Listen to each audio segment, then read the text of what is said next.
what's up mga ka-EA? Welcome back sa aking channel, no?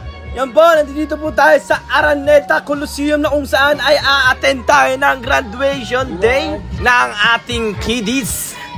Iyan.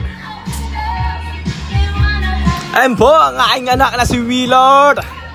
Graduation na po ngayong araw. Congratulations to all kiddies! Halika na, pasukin na natin itong Araneta Coliseum! Pasok na tayo! Ganito lang po tayo, ganito lang po!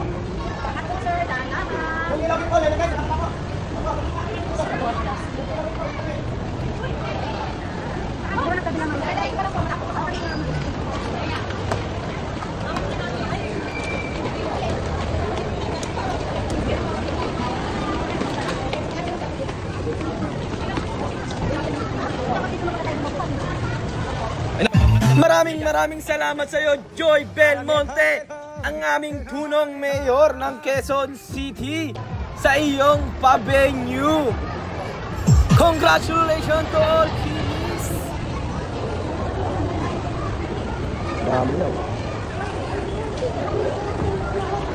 Dito tayo, lalaban tayo ng NBA.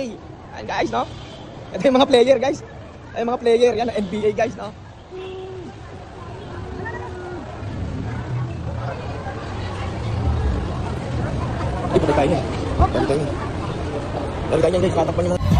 Ayan na, papasok na ang mga player. Yan na po, pasukin na natin to Araneta Coliseum.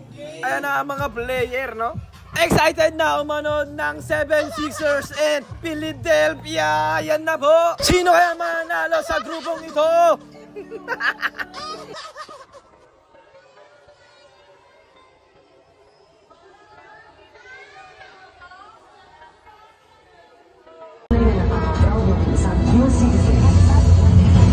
Sa ibang balita naman, tuloy-tuloy din ang mga oportunidad para may labas ang innovative at creative ideas ng mga batang Q-citizen.